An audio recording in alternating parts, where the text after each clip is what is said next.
It was long ago when a company named Toyota sat down and got all intimate with a German car company, and they had a child, and they named the child Lexus.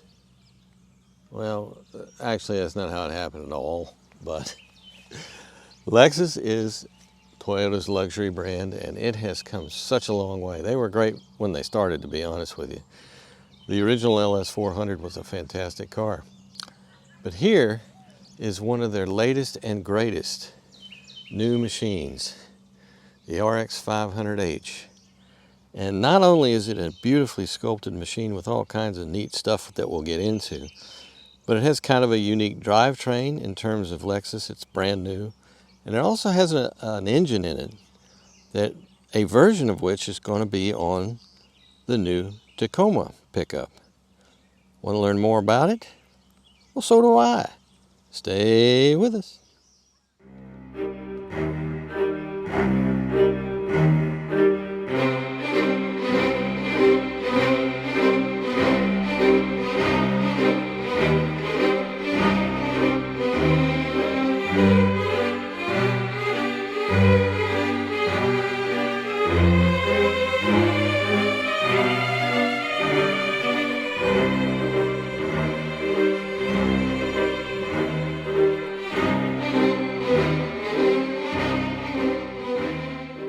Isn't it beautiful? This new Lexus is, over time, the RX series of Lexus crossover SUVs has always kind of had a family resemblance to the original, but over time there's been all kinds of changes that take the basic form of the RX and expand on it and swoopify it and do all kinds of things to make it what you see before you, which is a really, really beautiful car. It's both very aerodynamic and it's also very stylish. And it also, despite the really aggressive, well, not all that aggressive, sort of aggressive, fastback roofline here, has quite a bit of room in it. This is a two-row SUV, and it rides on, hang on now, let's get our data. We have our data, we must have our data in order to give you data. 112.2-inch wheelbase, and it's a pretty good sized vehicle. One of the most interesting aspects of it is it's heavy. This is a hybrid engine power plant situation, so that you do have decent fuel economy, although I'll get more into that in a minute because it's actually much more geared towards performance rather than fuel economy. But this thing weighs nearly 5 pounds off of 6,000 pounds. There's a lot of car here. And I'm sure there's a lot of aluminum components because that's the way everybody's doing things nowadays. And I believe the hood feels like it's aluminum, and yet it weighs a lot. Why is that? Well, it's got a lot of stuff on it.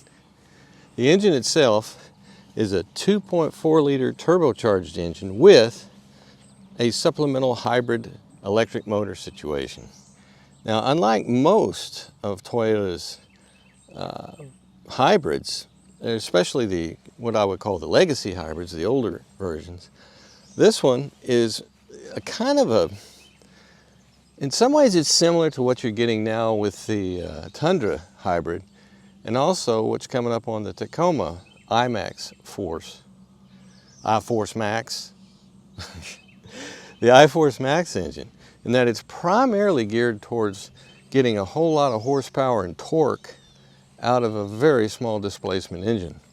The main reason, by the way, everybody's going to turbocharging, and this is just between you and me because people keep thinking it's for fuel economy, and it does help in fuel economy a bit, but the main reason is emissions, because when you compress and charge the air incoming into the engine beforehand and thus increase its density, it actually produces much more efficient combustion and much more complete combustion, which means lower emissions. That's kind of what's driving a lot of this. But as we all know, emissions are one thing and carbon emissions are another.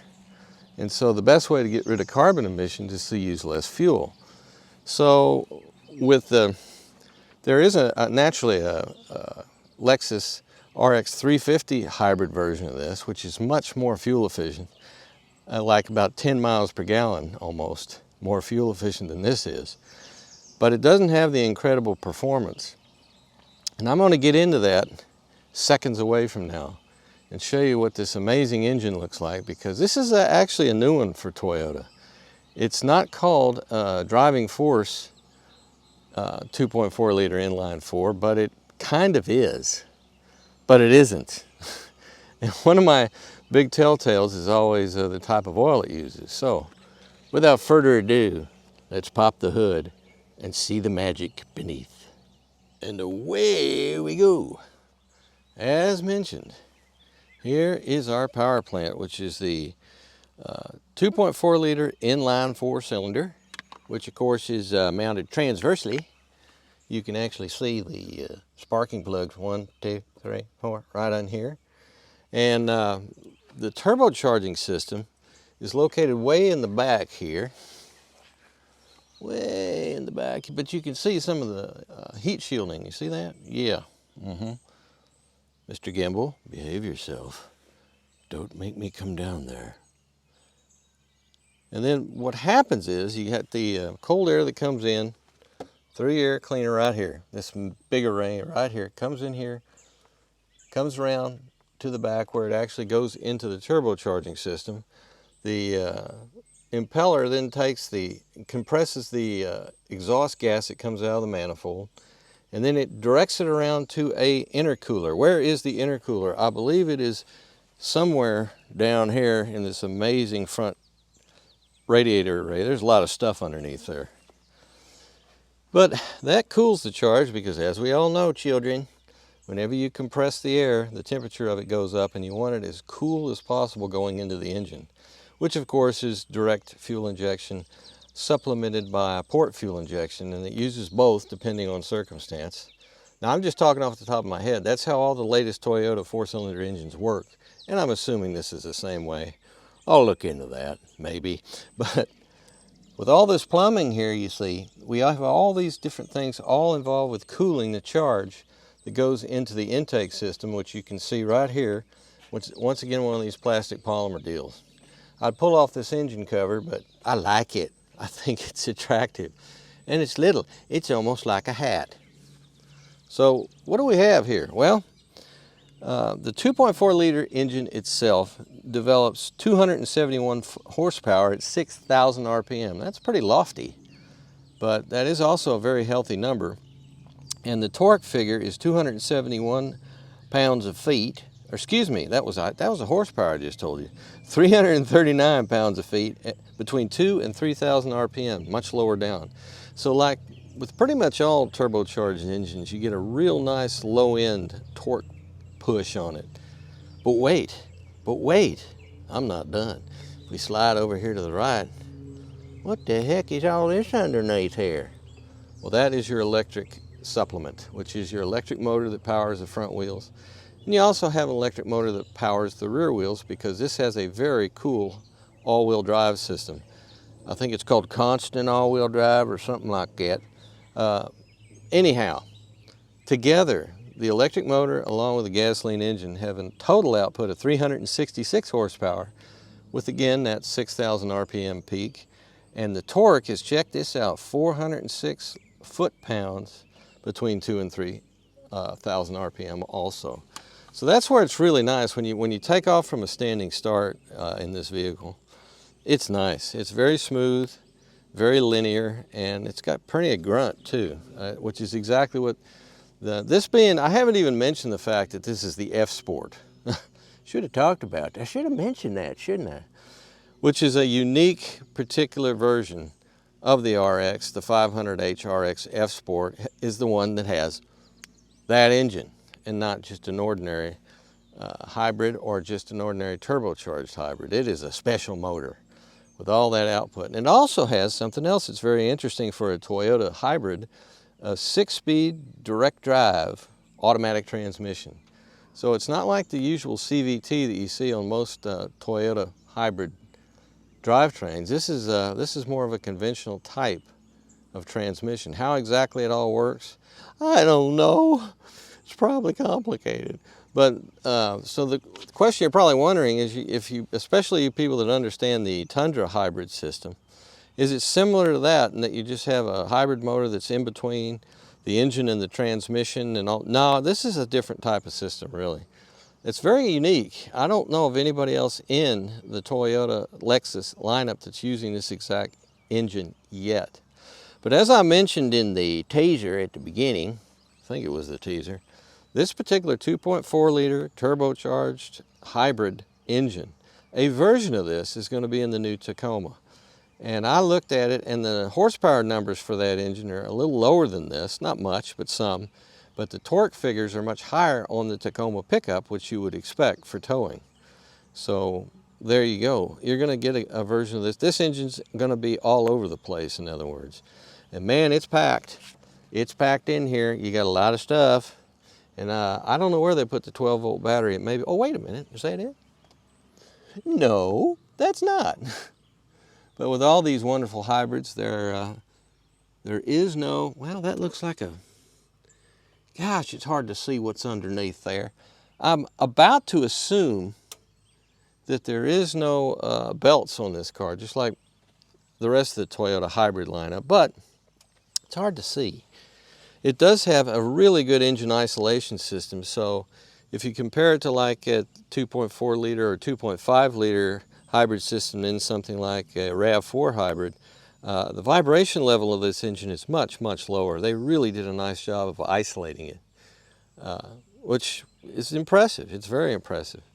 And since this is the way Toyota is going toward the future, and everybody assumes we're going to be 100, all these companies are going to be 100% electric in no time at all.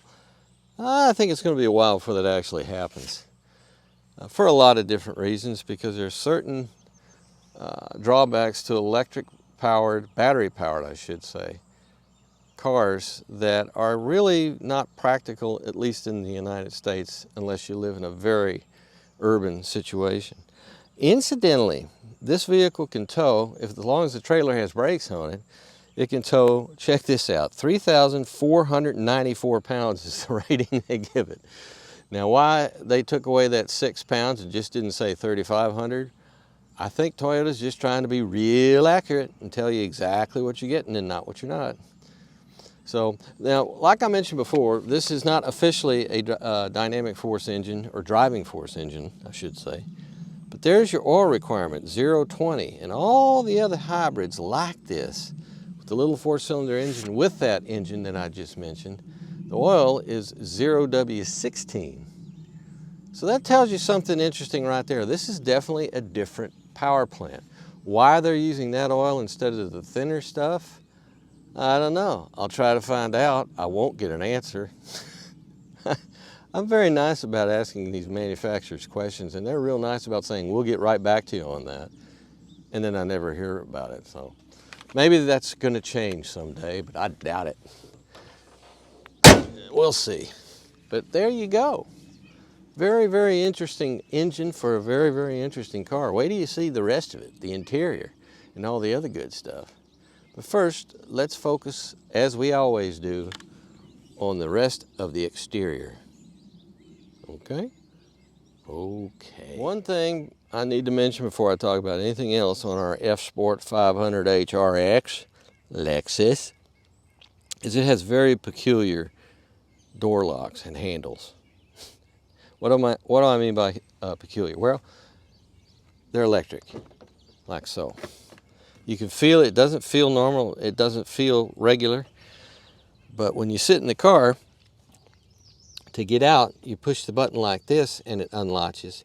Or you can do this, and this is the manual override to get out if you have no power. I believe all the doors have that. Why manufacturers feel compelled to make this electronic, I will never understand. It makes zero sense to me. But there's a nice little F-Sport logo. I'm fond of that. It's big F. And look at these brakes on here. You got massive brakes. You got massive Bridgestones. They are, in fact, what are they? 235/50R, is that 21? Sure is. It's kind of an unusual size. I'm used to your 20s or your 22s, but this is a 21. And that is a huge wheel, as you can see. Very stylish, very popular these days, these enormous wheels.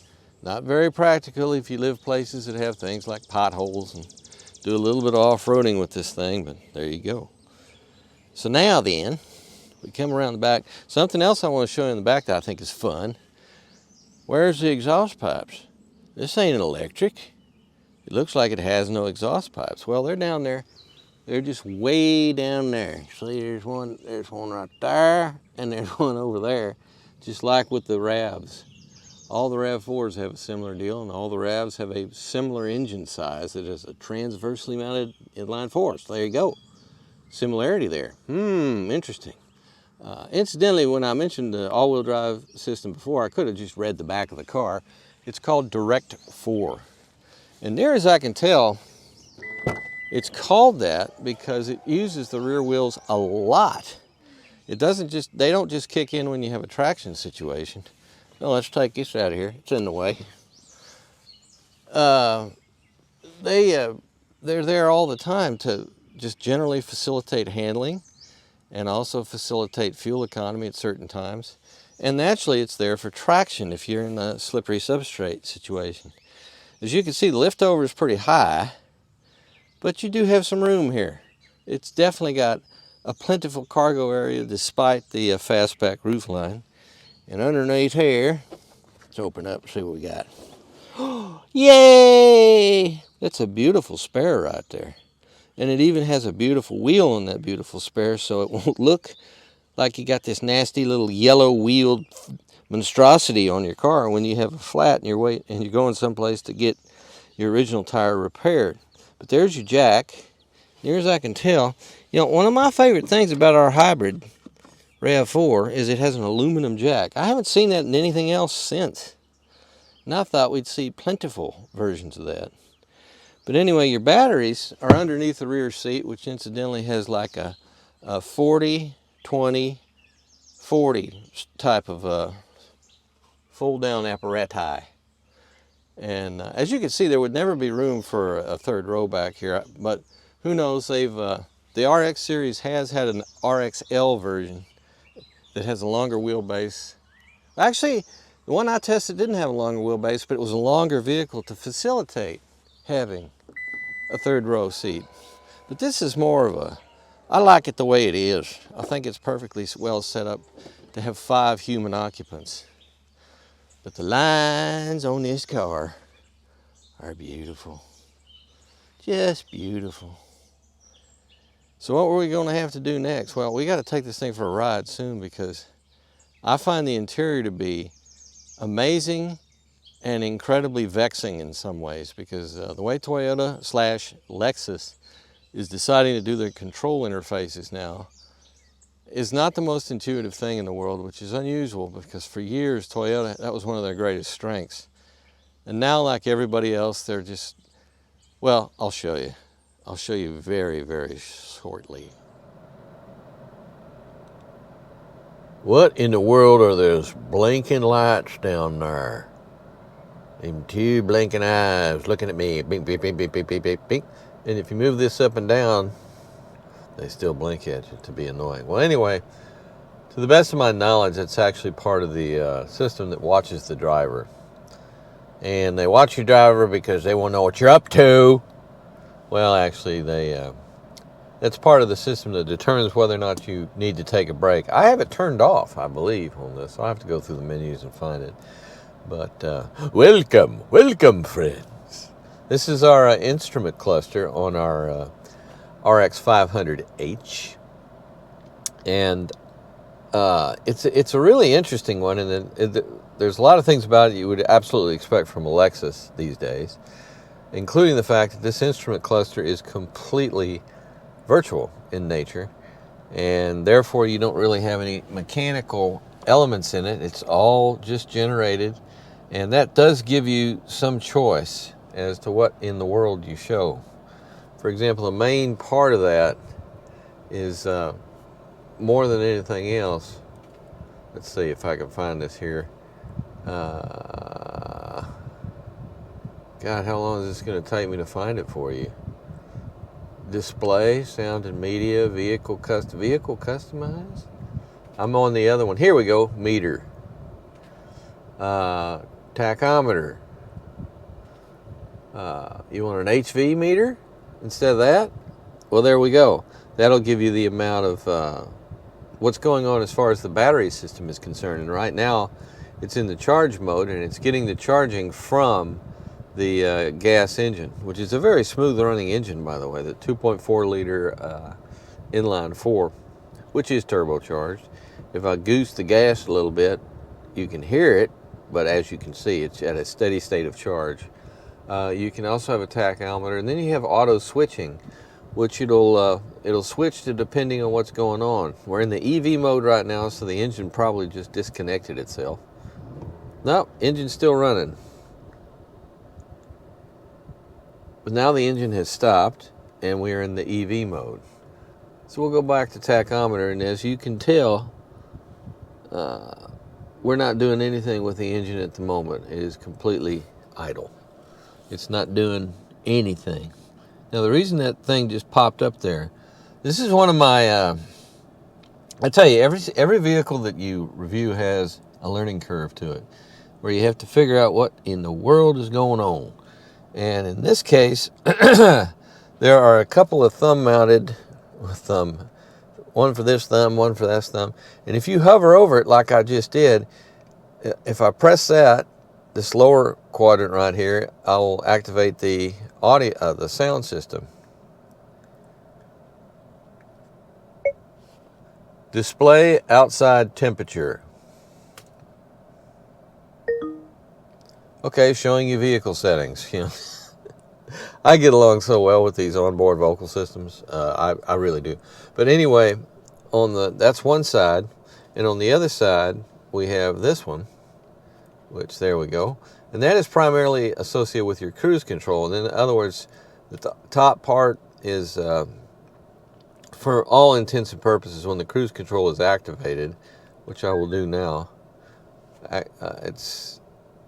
Oh, I have to put it in the drive for it to even activate. Well, I'm not going to do that because you'll see that later. I'm driving the car. But as I'm trying to make plain here, this is a complex system compared to what Lexus vehicles and Toyotas in general used to have. They've made it a lot more complicated. Is it better? I am not convinced of that personally at all.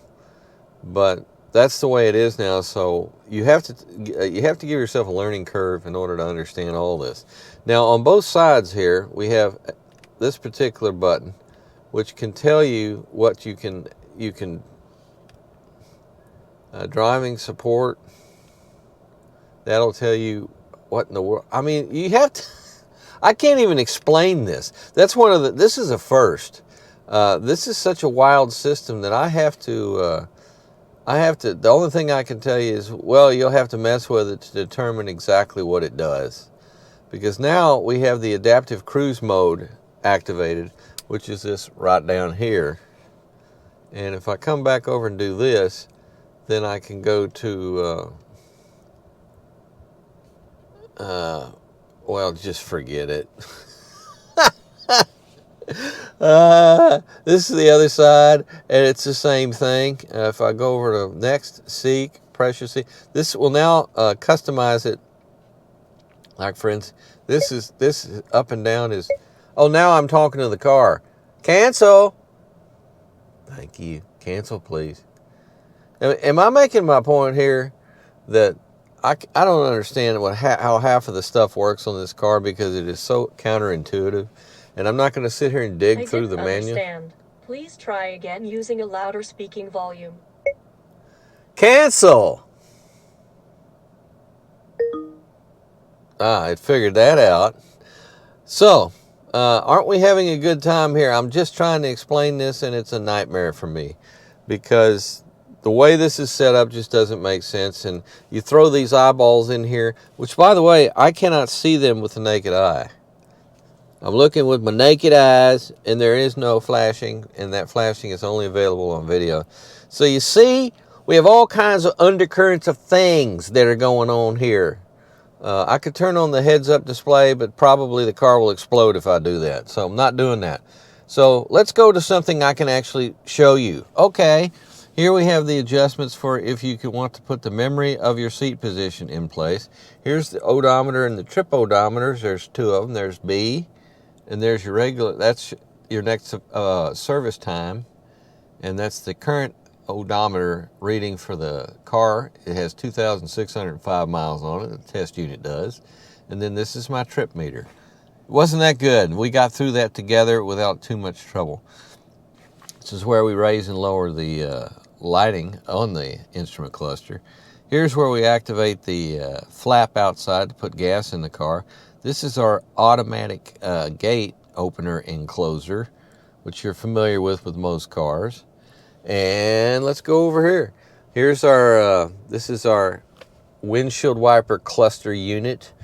Over here we have our, this is our automatic lighting setup. So the lightings are all on this stalk right there. You've seen that before. And these, of course, are your paddle shifters that go along with your transmission. So this engine is a hybrid with an electric motor system, and the rear drive system is 100%. I thought I changed this, by the way. Hang on a minute. Let's go back to this. No, let's go back to this.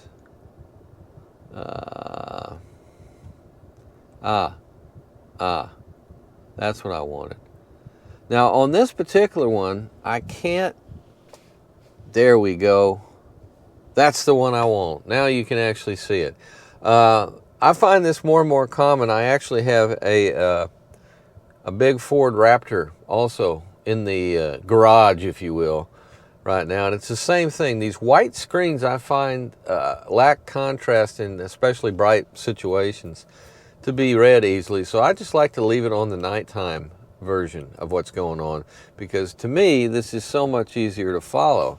Everything's a lot clearer when you use a darker, high contrast screen. You can do this on most of the modern cars nowadays. Will allow you to pick that and leave it there. I have not picked it before on this car, but I'm going to see if it stays there, because I much prefer that. While I'm on the center screen, these of course are our zones for our heating, ventilating, and air conditioning system. Which we have on automatic right now. This seems to do a pretty good job of keeping the temperature too. A lot of vehicles, when you hit this time of year where you got a lot of sunshine coming in the vehicle, they tend to overcool or undercool depending on the circumstances. And this one does a real nice job of keeping things about where it should. Obviously, a lot of work went into it. This button here is for automatic parking, which I never touch ever. Here we have our 360 camera mode, which is nice to tell you what's around you. And in this case, we have great rubble and things in front of us, and behind us we have grass. That must be how I got in here. Now we're tilting over to look straight down. What happens if I do that? Nothing. Oh, it just starts spinning again. Check surroundings for safety. I always do. Okay, so we now migrate down, and here's where some serious fun happens. We have two, not one, but two USB-C ports for your devices. And in here, whee, here we have another USB-C and a USB-A port. And down here is your QI charging system for your phone. Once again, this being a Toyota product, it doesn't seem to like my phone very much, because my phone has a case on it. And sometimes it charges, sometimes it doesn't. A lot of other vehicles I've been testing recently don't care. They don't have a problem with that in the least, and they just march right through all that. So think about that what you will. Here's a little area where you can put your phone when you're not charging it. Here we have your cup holders, and here we get directly to our shifter. This is an electronic shifter, although it has mechanical elements to it. But to go into gear, you go all the way back like that. And if you want to go over to manual mode, what do? You go down like that. And then you can shift up. The engine just kicked on when I did that. And your manual shifting. What? Why is it telling me? Oh, it's telling me that my seatbelt needs to be on. Well, I'm not going to put that on right now. But anyway, your manual shifting paddles are right there. I believe they look like they're magnesium.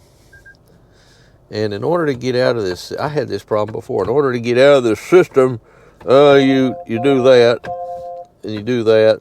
That's reverse, neutral, and drive. And then park is actually a button, which I've just done that, and that should seatbelt warning thing. So that's that. What else do we have over here? Well, this is kind of an off-road mode. If you see that little thing that's lit up over in the lower left-hand quadrant there, right there, you got some terrain, and then you got a little tree right there, which is exactly what's on the switch. And that would be, I guess, that's your off-road mode.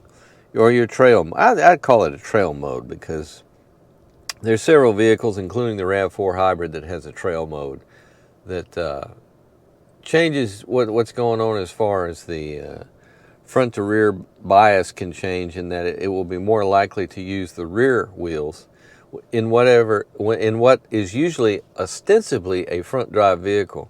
Now this all-wheel drive system is different than most of them. Is it uses the rear wheel drive system all the time, which is purely electric powered. It has no connection whatsoever in a mechanical nature to the engine up front or the front drive system, electric drive system. It has its very own drive motor number 2 it's called, and this vehicle uses that all the time for all kinds of different things, mainly for performance, because this is the F-Sport version, so that it's much more performance oriented. And we look down here we have our storage area in our console. But anyway, it's a real interesting all-wheel drive system that is completely seamless in operation. You really can't tell anything's going on, other than the fact that the car remains very, very controlled under pretty much all circumstances. It's a great vehicle in terms of handling this weight. It's a big vehicle. It's fairly tall. It's got a lot of room in it. And at the same time, it is very, very capable in terms of just driving dynamics. It's very, very enjoyable to drive, and it's quick. We got a total, using the electric motor and the gas engine, of 366 horsepower, which is quite a bit. Or is it 365? This one right here, my friend here, he has 366. Them others may have 365, but I'm telling you right now. Now, how about our glove box? I noticed this recently. It's got a lot of room in there. I've had a few vehicles that have had very shallow glove boxes, and there's nothing wrong with that, really. I mean, there's room enough for your owner's manual, flashlight, gloves, a few items. But I like it if it's big enough to easily swallow a tablet computer. And this one, you could get one in there, provided it's not too big. But, you know, we love that. We love that about it. Now, up top, we have, of course, our standard panorama system, which lets you open part of it. This right here does.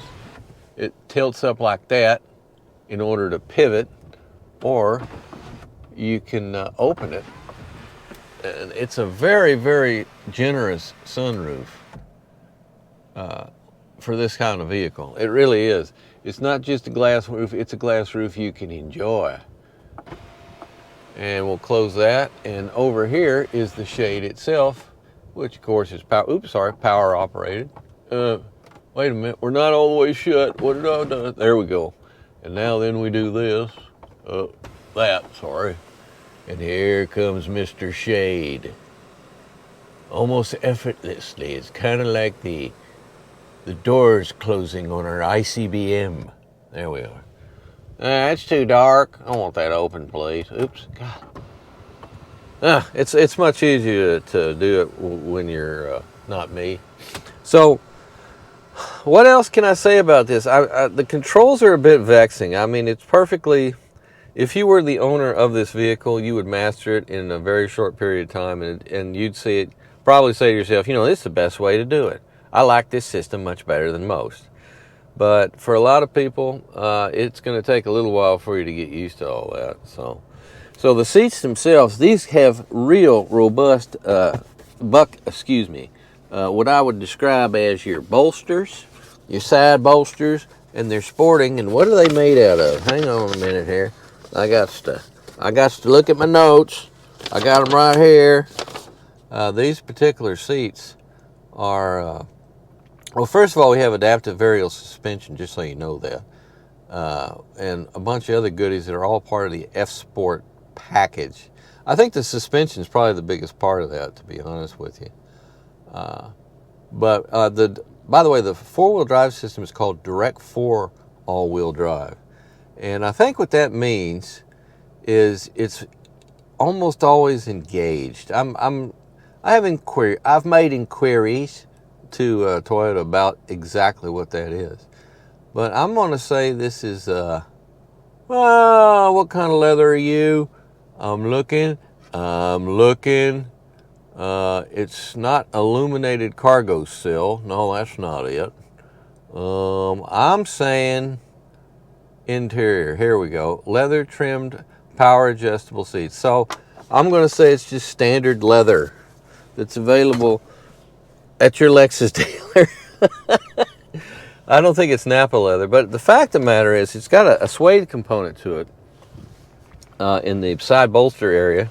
This stuff right here. And then this is more smooth leather, and it is, of course, ventilated and cooled for your comfort. And boy, is it comfortable. I mean, not only do you get that support, but it is a really comfortable thing.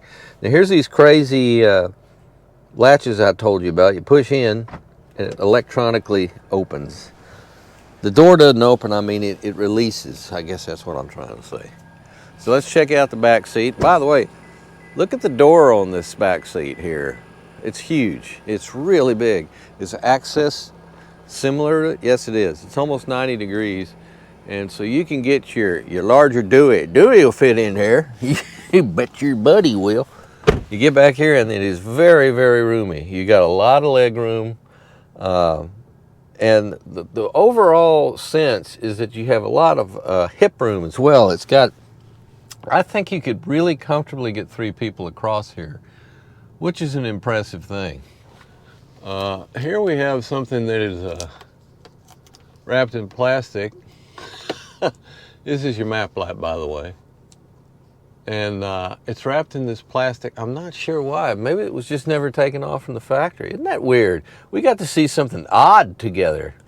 So let's have a look at the windows. Do we have shades? No shades here. But we do have a window that goes up very quickly and 100%. So should you bring your dog with you, by the way, your dog's probably going to be something really nice if you have a car like this. You're probably going to have like one of them Portuguese water dogs or something cool. It's quick too, and it's quick and quiet. That's something, a little thing about the Lexus line that I've noticed a long time ago that I'm kind of fascinated with, is how quiet the motors and everything else are for raising and lowering the windows. They're fast and they're really quiet. It's just, you know, all the manufacturers try to do this with their luxury lines. They try to make things a little bit better than what you get on their normal offerings. In other words, you will not find a Toyota, at least I don't think so, I haven't driven the Crown yet, that has that kind of one extra step to make things a little bit more refined, your experience a little bit more pleasant. Here we have, oops, there we go. Let's check out our armrest. You know how I feel about that. Ooh, cup holders. And the armrest is actually very, very nice. So it's a little bizarre about this this map light situation. I don't know what that means. Oh, this is such a comfortable back seat, and it also has, it's not overly flat, and it also has a good degree of support, especially in the lower back. The lumbar is very nice in this vehicle. And what do we have here? Wow, we got heating, we got ventilation in the seating itself. We have our USB-C ports. What else do you want? And the vent here is really kicking out and nice. It's very hot and humid out here right now. And the cabin is just a beautiful place. It is a place of great peace and tranquility, I must say. They've done a wonderful job with this car. So that's your interior. of your RX500h Hybrid. It's a beautiful thing. The workmanship and everything else is exactly what we've all come to expect from Lexus, which is top notch. So it's one of those situations. This is not an inexpensive car. It's about $72,000, but you really do sense you get what you pay for.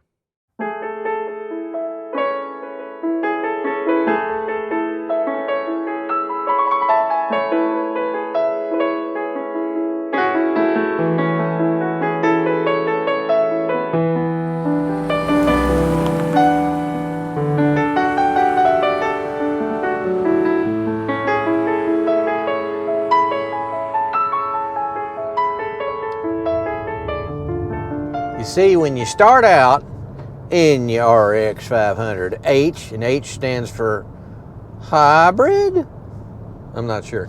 But when you start out, you're getting a whole lot of help from that nice electric motor. And that with the low-end turbocharging. And by the way, what they've done with this particular 2.4 liter inline 4 is really quite marvelous in that they've put a lot of refinement into it. The few inline 4 turbocharged engines from Toyota I've driven have been, you know, they've not been awful, but they've been largely like what they've always been like. I haven't really noticed a whole lot of change in that they weren't the most refined things in the world. And by the way, pretty much very few of them out there are. A turbocharged engine introduces new and exciting ways to introduce vibration into the whole engine bay. Even though they don't vibrate per se, but they spin and they're seated, but it still can, my point being, they can contribute to the engine not being as smooth as, say, just a regularly aspirated engine. So anyway, whatever Lexus has done to this, and it appears they've done a lot of great stuff with motor mounts and other things, the actual 4-cylinder engine is very, very good. Now, you can't see this probably, but this is one of the things, I have so many problems with this this new way of Toyota and your instrument cluster and the various options you have. It's a loose goat, several loose goats. In order to do all kinds of things in the car. And what I find bad about this is I find it counterintuitive, but it does weird things like this. Right now, it is showing me a display telling me that the parking brake support is off. And I don't know what that means exactly, except I think what happens it's tied into the parking sensors, and if they think you're going to hit something, the brakes just come on. And I turn that off for a variety of different reasons. I just didn't want it on. Every time I drive the car now, it goes overboard to tell me that that's been done. And it takes forever to get back to the regular menu that I have programmed on here. Here's our unloading, loading. Whoop, whoo, very stable. But anyway, that's one of the first things that hits you about the latest round of Lexus cars and vehicles and SUVs is the new electronic side of things can almost diminish and irritate you to the point that you don't notice all the other great things about the car. Like this new drivetrain is really interesting. Only my big truck with it is the mileage isn't that great. I'm probably going to be getting in the mid-20s. And granted, yeah, it's 366 horsepower, but I'd rather get a little better, at least 30 miles per gallon, even though this is not a real small vehicle. It's a mid-size SUV, but I think 30 miles per gallon is not a ridiculous target these days. And what they'd probably have to do is detune the engine a little bit, but am I really going to notice a difference between 288 horsepower and 360? In most driving, no, you're not going to notice it. You're only going to notice it when you want to zoom around and go fast, punch it. Now, is there anyone out there who wants to go fast? Anybody? I want to go fast. Punch it. And like when you're passing somebody on a grade, a 2-lane highway, yeah, that's nice to have. But if you just use common sense and do it when it's right, you got plenty of power at 288 horsepower as opposed to 366. So, I mean, it's a direction I don't understand very much. And this is unique to this vehicle. The regular RX350, I believe, is a lot more in line with what I'm talking about. The F-Sport model, though, the 500H, is much more performance oriented for people that got to have those numbers. And I still believe there's always a battle of numbers going on. Nowhere is it more obvious than in the pickup truck genre, because everybody has to have, especially when you go to heavy duty trucks and diesel engines, you have to have the most torque and the most horsepower and the most towing capacity, or you're nothing. Even though 90% of the people that buy those vehicles are never going to use anything close to any of that and need anything close to it. But it's a thing, it's a number thing. They want to have the biggest and the brightest and the shiniest. And so, and unfortunately, pretty much to a man and to a woman, the manufacturers are playing this game. They're doing different things just to get the numbers up there. And they talk about how much more horsepower it has, but they don't talk about how much better the gas mileage is, because it's really not that much better. So this car, unlike the, this is a terrible thing to compare it to. I've also got the Bronco Sport right now, and that thing feels positively top heavy compared to this. Battery, it does have the heavier batteries. It has a nickel metal hydride battery system for the hybrid side instead of lithium, and for the same amount of power, lithium is usually a little lighter.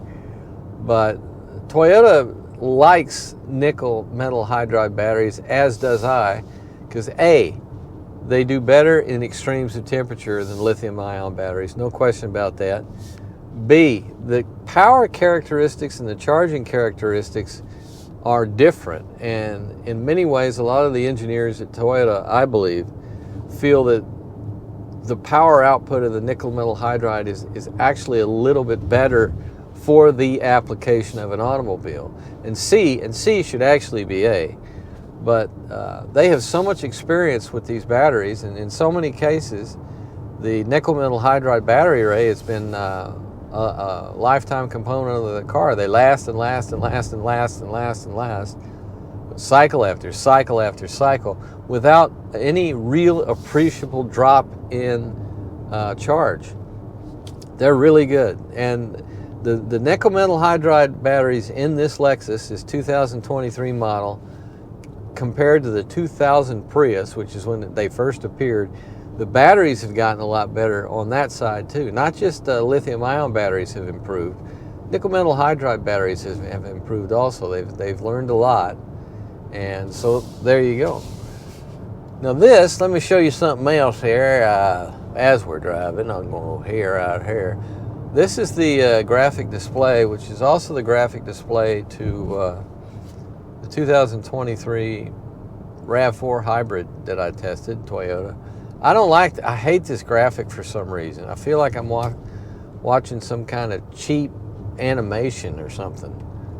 It just doesn't look good to me. But aside from the actual appearance and the artisticness thereof, it does give you a lot of really interesting information. For right now, the regenerative system is cranked up, and both your rear motor and your front motor are contributing to this. And as we take off, again, the rear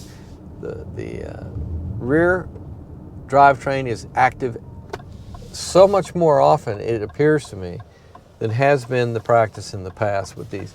All the hybrids that have all-wheel drive have had a separate system that powers the rear wheels. It's 100% electric. This is no different. But it seems to be really, really using it a lot more. And that's fascinating to me. I don't know.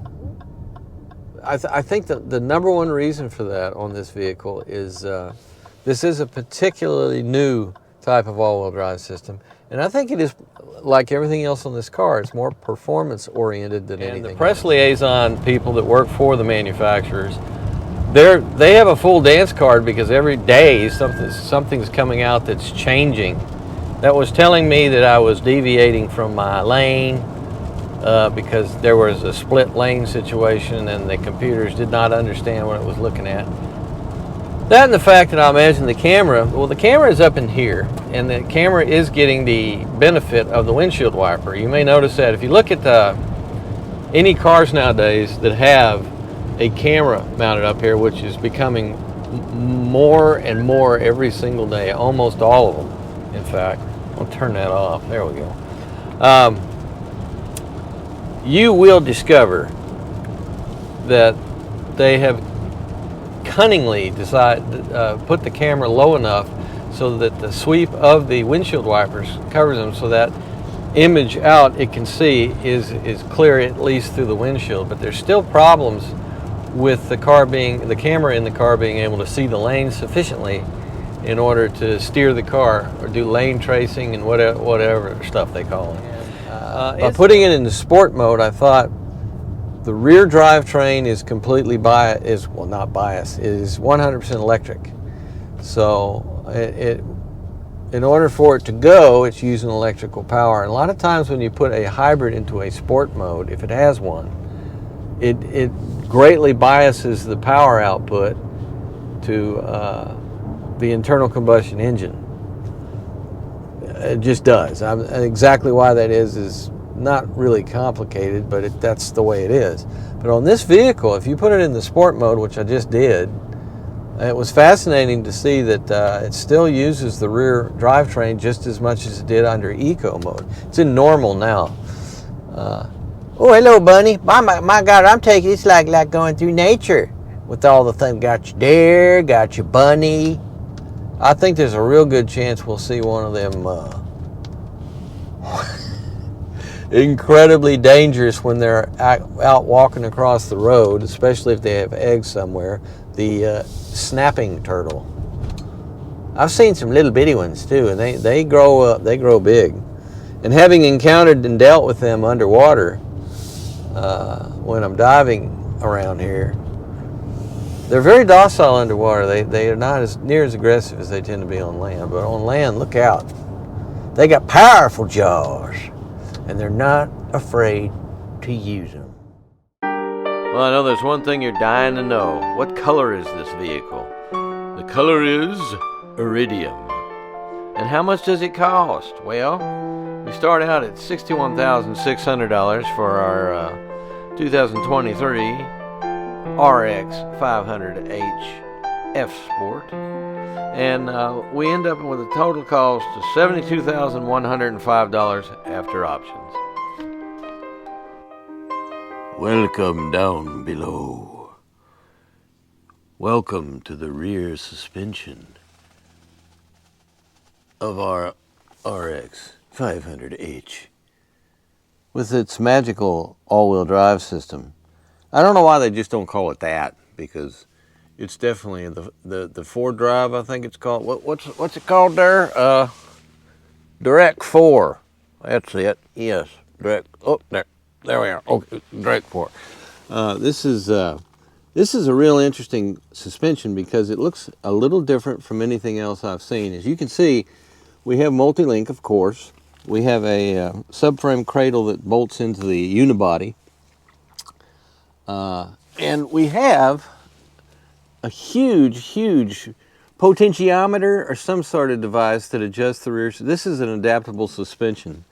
So there's constant information being fed as that shock absorber is moving up and down, and it is adjusting the suspension accordingly. And if you put it in the sport mode, I imagine it stiffens it up a little bit also. So, and then you have that huge piece of aluminum that's right at the wheel itself. And then you have this guy right here. Now this, near as damn it, looks like rear wheel steering. And you know what? It's not. I don't think it is. Can you do that with this? It can't really pivot as I'm looking at it. So no, I don't believe it does have four-wheel steering. But boy, with all the stuff, since it has a what looks to be a ball joint down there, you might think that's what. Wait a minute, where's my device? I need the laser. Yes. Here we are. Okay, that device right there. This looks like an ordinary sway bar, but it's not. It's a link that goes right here, and it looks like to a motor. This definitely has a four-wheel steering on it. Now, I don't know why I didn't pick that up earlier. Probably because I'm an idiot. But I'll have to look at the Monroney again. But that's what that is. I refuse to believe it's anything other than that. A lot of these cars have it. More and more, I see it all the time now. More and more common to have four-wheel steering. And they're always real quiet about it. They don't make a huge announcement about the fact that it has it. And unless maybe that's part of the all-wheel drive system. Maybe that's what that direct thing is. Well, anyway, we do have our differential right here. And is that the differential? No, actually, that's the motor 2. That is the rear and completely self-contained, if you will, drive system for the rear wheels. And it's all controlled by a computer, and it has its own little power line all the way to the battery system. So that's where it gets its energy to run that electric motor, and it runs, as near as I can tell, all the time.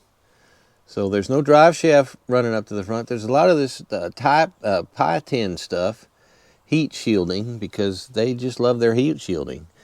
And there is a huge, I would imagine, there's a fuel tank underneath that plastic right, oh, where did I put it? Our fuel tank underneath the plastic right there. Oops, well, I'm going to put my own eye out with this thing. Oops. God, what an idiot. Here we go. Here's this particular shielding here, I believe, is hiding our fuel tank. But we do have some protection, and it's not like steel, not super robust, but at the same time, there is a degree of protection and a healthy degree of ground clearance with this vehicle, which I've checked out a bit. It works. It actually gives this thing access to areas you'd be surprised. It's not really built for off-road work, but at the same time, you do have the ability to do it thanks to the ground clearance, and the suspension itself is stiff enough. Now there's your coil spring right there, and there's your upper A-arm. It's like an A-arm link. And then you have your leading link right here. And then you have your anti-sway bar, which is that guy right there. And there's all kinds of micro links in there. And somehow, nestled among all this, are your half shafts to your drive system. So, very complex but interesting, very well finished, looks very quite resistant to rust, I hope. I think it probably would be. But this has got to be your actuator for your rear wheels. Now, what information is it taking? Well, thanks to the computerized nature of our cars, and thanks to the fact that there's 11 billion sensors all over everywhere, it's probably taking cues from all kinds of different things as to what to do with these rear wheels. And I'm sure they turn inside. When you're turning like hard left, it's going to turn inside right to shorten the turning radius, but at speed, if you're at 60 miles an hour and you're changing lanes, it moves in the same direction as the front wheels for just a more stable thing. And engineers have decided it's worth having. It's more complexity, oh yeah, and that kind of stuff, but at the same time, they think it's worth it to do it. And I think the times you're going to notice it most are extreme situations, like when you're just trying to squeeze into a really stiff parking lot, or a tight parking lot, or if you're in a situation where you have to make an accident avoidance maneuver at very high speeds, it helps with that. So anyway, that's what we have underneath here. And like everything else on this Lexus, it's very well assembled, and it reeks of quality. And it also reeks of technology as well. So by now, I think you should realize that the RX500H is the performance side of hybridization, and you're seeing a lot more of that from Toyota. So that's one direction they're going, and they give you that option. Otherwise, it's a terrific little sport utility that is very, very refined, comfortable, luxurious, and terrific.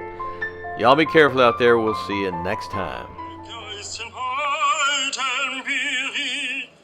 Gesalke wollen, sein viel